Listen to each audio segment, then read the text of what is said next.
Cursed be the ground for our sake. Both thorns and thistles it shall bring forth for us. For out of the ground we were taken for the dust that we are, and to the dust we shall return. The From the Dust podcast features people who have had life-changing experiences. Here they share their stories and testimonials about how God can move and change a person's life. Welcome to the From the Dust podcast. Take a listen. Open your hearts and ears. Here's your host, James Syons.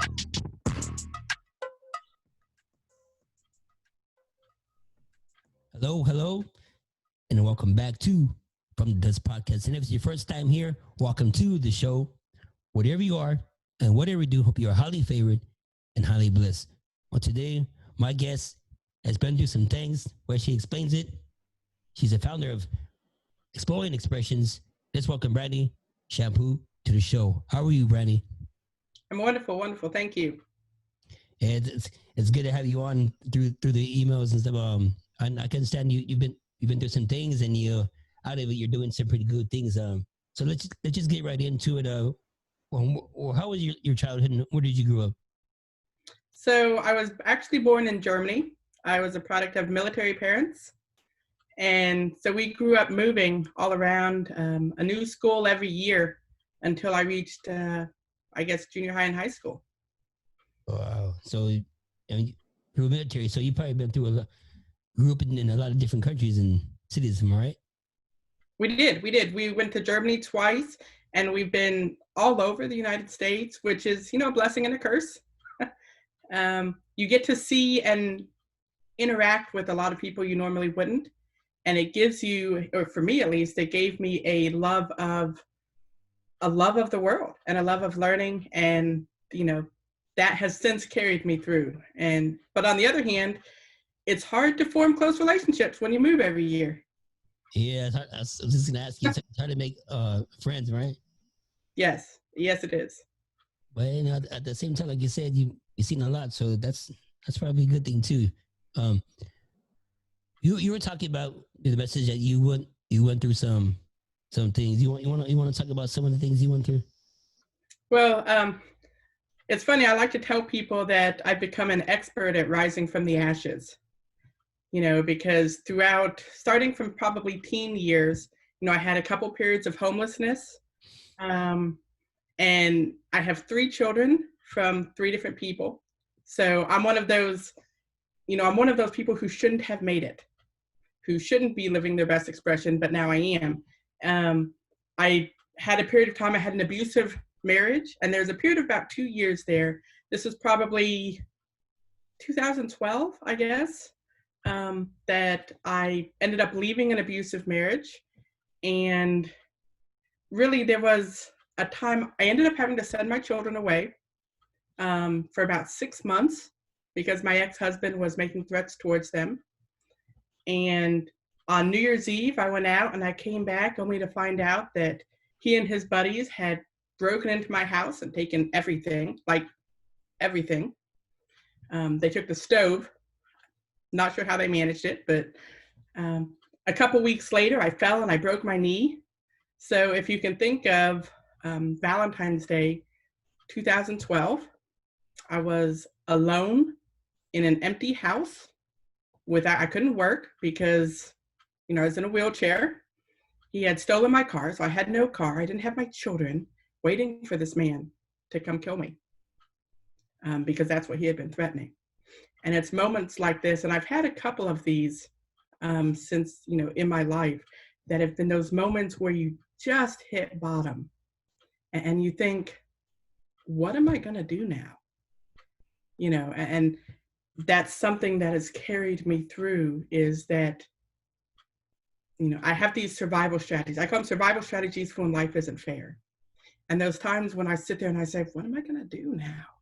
I've been able to fall back on some of these things that I've learned and get up and aim higher and achieve higher. Wow. Yeah, I've talked to a lot of amazing people with a lot of amazing stories, and they gone through some things. How was, if any, your faith able to give you the strength and know that you're gonna come out of it because you got to have it, and you got to have the will to know, this is not just my rock bottom, but there's something better, and I got to pull myself through this. What was that given drive that made you say, you know what, I'm gonna get through this. This is not what defines me. There's something better than the way I'm doing now. At that point, it was faith, because I am I guess, born again Christian. I haven't always been Christian. For a large part of my teen years, I was a practicing Wiccan, which is a pagan faith. And then when my oldest child, when my daughter was born, I had a conversion moment where God spoke to me, and he basically said, "This isn't the way." And wow. Having a moment where you hear and you feel the Spirit of God, that really only comes at that time. I was in a place of stillness, and having, once you've heard that, there's no going back. There's no going back. Right, the still what's the guy when he says it's time, man, time to stop doing what you're. Now, when you talk about Wiccan, what were some of your experiences? Because I've only really talked. One of my last episodes was a Truth Seeker, and he was kind of into the occult, into the witchcraft and the black magic. How was that in your life? What did that do for your mind frame and your lifestyle? Well, okay. For one, there's a difference between Wiccan and black magic. Paganism and Wiccan especially, there is a draw because it works. The idea behind magic is it's 95% mental. And, it's the same thing with faith. Faith is the space between hope and reality is faith. And what Wiccan did is it took that onus from God. It takes it from faith in God. And for me personally, now there's a ton of different types. And so I don't want to speak to anyone else's journey but mine. But for me personally, it put that onus on myself. Because when I got into that, I was just coming off of a period of homelessness.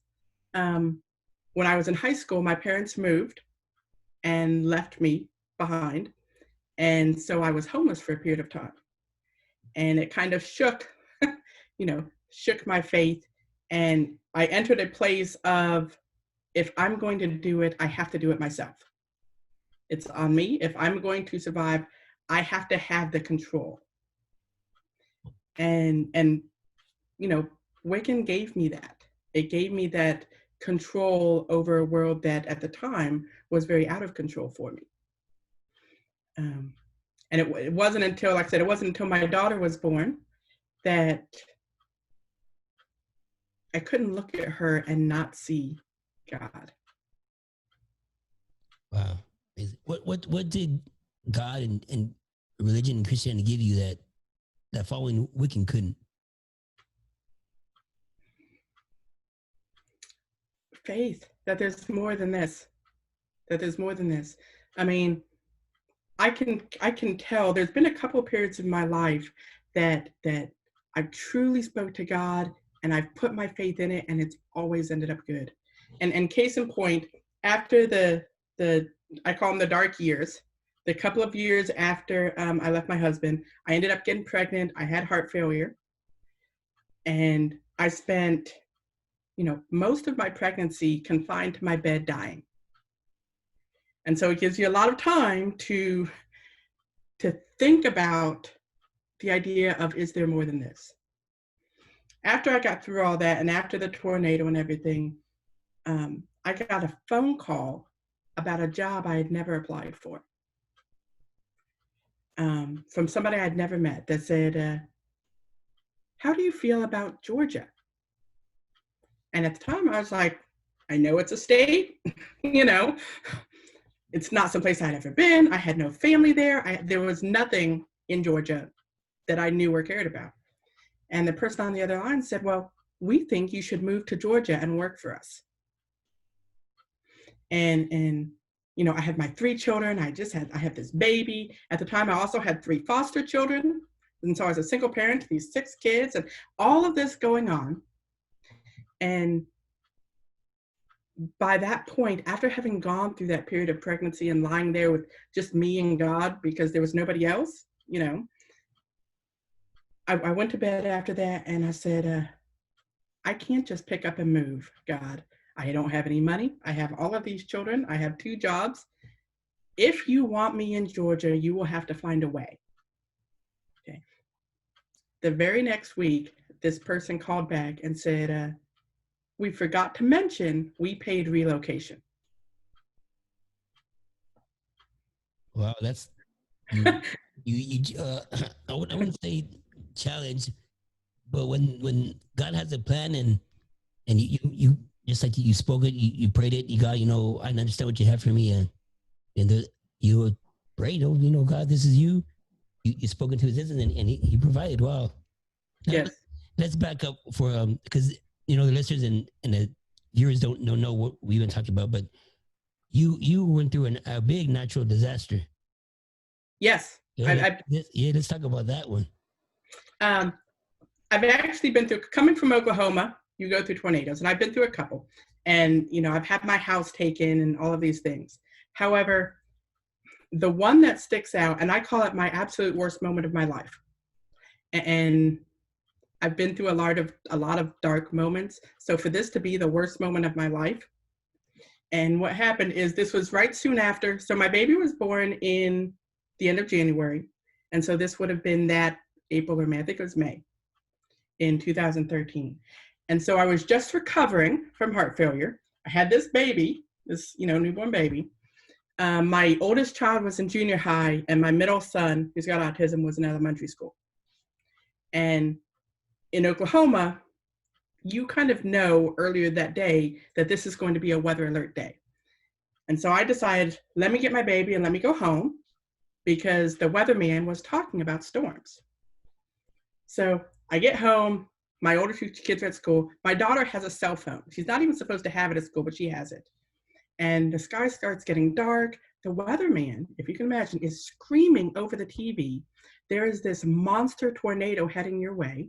If you are not underground, you're dead. I'm in a closet with my infant. And the only thing I could do at the time is I strapped him into his carrier and I flipped it upside down in the closet and I put his baby mattress over top of it. And my daughter is texting on the phone and she's like, the principal just came over. She sounds nervous. And I'm texting her back. I'm like, it's okay, Samantha. It's okay. Just do what they said. We've been through these before. It's fine. And she said, well, the power just went out. I don't know what to do. And I'm like, just kneel in the hallway. Everything's fine. And she goes, Mama, I'm scared. And this is over text. And I said, I promise you it will be fine. And then the power at our house goes out and a train goes past. If you've ever been in a tornado, it's like being in the path of a train. And the train goes past, and after it's over, I'm like, okay, I'm fine. Okay, the baby's fine. And I text my daughter, I said, it's over, it's past, everything is okay. And there's no answer. There's no answer. And so I pick up, take my son and we get in the car. We drive and we pick up my older son who's at elementary, who is completely clueless. He just wants cake. He's a kid. And get ready to go to the junior high to pick up my daughter. And we get like a block down the road from where the elementary school is, which is only like a couple blocks from my house. And we can't drive any farther because it's absolute devastation. Absolute, like buildings just wiped away, power lines down, people like refugees, just shell-shocked walking around. And in that moment, it's, what do you do now? And a life is full of those moments of, Lord, what do I do now? I'm just recovering from heart failure. I have an infant, I have this child. Somewhere on the other end of this rubble, my daughter is waiting for me. What do I do now? And it took us hours.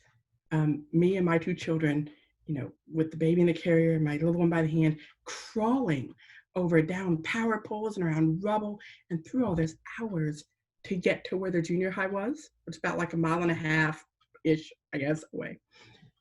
we get inside of the junior high, and it had been hit, and it was collapsed. And there were cars upside down on top of each other.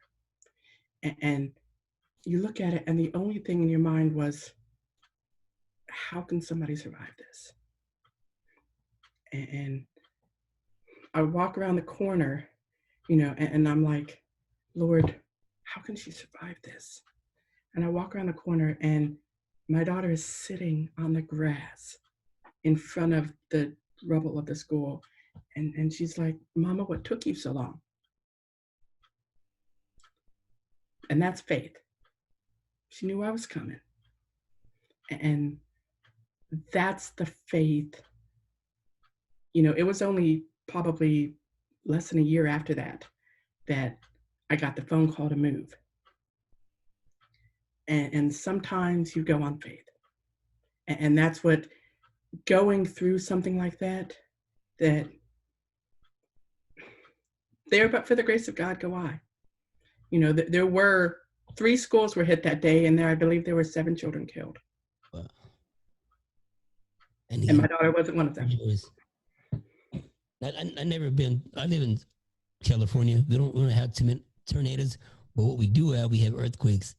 I was young when we had this is big, the Northridge earthquake, and I was just a city over, and that was devastating in the South. A lot of lives were taken, a lot of destruction, and I've been closer to tornado. There was a time where I spent a summer in Des Moines, and it was close, So I couldn't relate, but I couldn't imagine the fear and devastation and what you had to go through. Is, man, it's something like I wish I could experience, but it's something I wish I won't have to experience. Yeah. Now we talked about you went through those things, and a lot of hard lessons, and what were you able to accomplish, and what came out of those? It's through a life. Everything I go through, I look back and I have the thought that was interesting. There was something I should have learned there. What was it? Because at the core of who I am is this idea of a learning lifestyle. That it's only through a lifestyle of learning can we grow into who we're meant to be. And I look back on it now, and now I'm able to speak to people who have gone through things, and speak to people, I have parents and children and siblings with mental health illness, and I'm able to speak to people, who experience this, and people who have gone through homelessness, because I understand.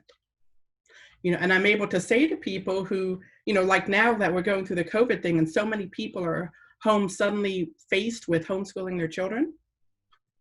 And I'm able to say to them, you can do it because I've been doing it and I figured out how, and now I can help you.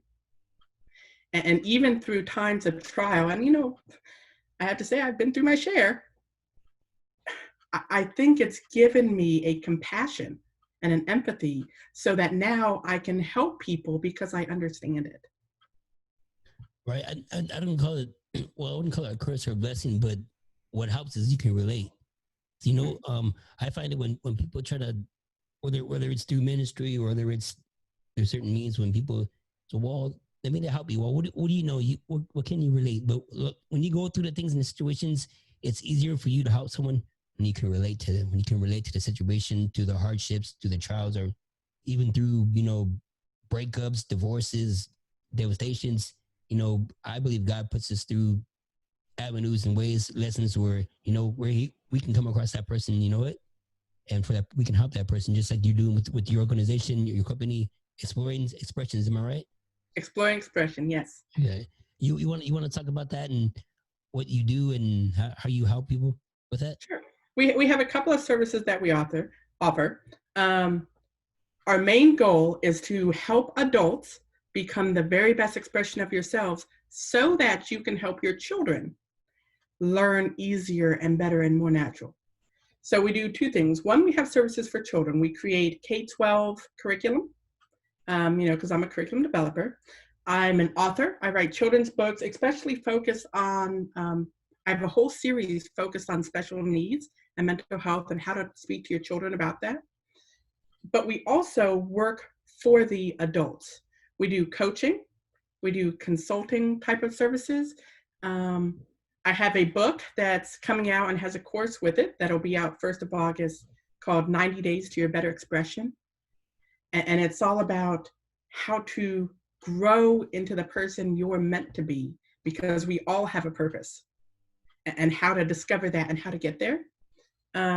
For people who have their kids and want their kids to be learners, because the idea is we don't want to raise students, we want to raise learners. And there's a big difference there, that students wait for people to feed us information. Learners seek it and seek knowledge. And we want our children to be thirsty for it. But the only way to do that as parents is for us to be thirsty. How do you raise a reader? They have to see you read. How do you raise a learner? They have to see you learn. And that's really what we help people do with Exploring Expression, is we help you become your best so that you can foster that spark in your children. That's amazing. I like it that I'm able to find, guests such as yourself that they've been through things, but through their experiences and their difficulties, not only can they relate to a faith, not only can they relate to a God, but they're able to learn to that and then start something to help people. Because this is why I started. Like I say, I started this podcast so people have a voice, such as yourself can share it and share their experiences. But not only that, share what they're doing to help people and to share just a life of bettering themselves. Through their situations. Where can we find all your work and stuff? Who can we go to? Well, the website is exploringexpression.com, and all of the books, all of the workbooks, all of the courses you can get to through there. And also, if you need, if you're a family and you need coaching, whether it's 1 hour or ongoing sessions, if you're lost and you need a starting point, we can help you find that. And you can get through all that through the website. We're also on all the social media, Exploring Expression. We're on pretty much everything. That's cool. I like when people do something with their lives, something big, especially help families. I always give the opportunity, my guests, speakers to say what's on their heart. If someone's going through something in their life, it's the heart hardship or some things you went through, what can you tell them to give them that faith, that hope to take that step into the next level to better their lives for the good? I say it like this. If you look at me, you see a single Black, well, mixed race, but Black mother of 3 children by 3 different men. Someone who has been homeless, someone who has been faithless at times, someone who has been helpless. I am the person that should not have made it. And I am living my very best expression. And that's what we want for all of you. And if you're not walking the path that you feel you're meant to walk, that's what we're here for. Call us and we can help you find that. Wow. What a story, and what an achievement and a comeback. It takes a strong person to overcome everything that we've gone through, what you've gone through, and it's only through the grace of God and that faith you have and that you held on to that brought you through it. Man, Brandy, I appreciate your time and your story, your courageousness, and man, I hope the best. I hope blessings upon your life, and to see you with this organization, how many families. I appreciate it. Absolutely. Thank you very much. Well, you to my listeners and viewers, take it to heart. If you need the help or you're going through some things, just take this story into consideration. That God and our faith can move the mountains that we can't move by ourselves. Thank you, Brandy. Again, you're the founder of Exploring Expressions. Where can they find you again? Before we head out, I want my listeners and viewers to check it out. You know what I mean? Sure. It's exploring expression, no S, all one word, .com. Thank you for your time, and I appreciate it. We're going to head out with a little intro, a little word before we go. If you have a story or testimony you would like to share, go ahead and hit me with From the Dust Podcast at Outlook.com. That's From the Dust Podcast at Outlook.com. Stories need to be told. Voices need to be heard. Therefore, if any man be in Christ, he is a new creature. All things are passed away. Behold, all things become new. Be blessed. Y'all have a good day.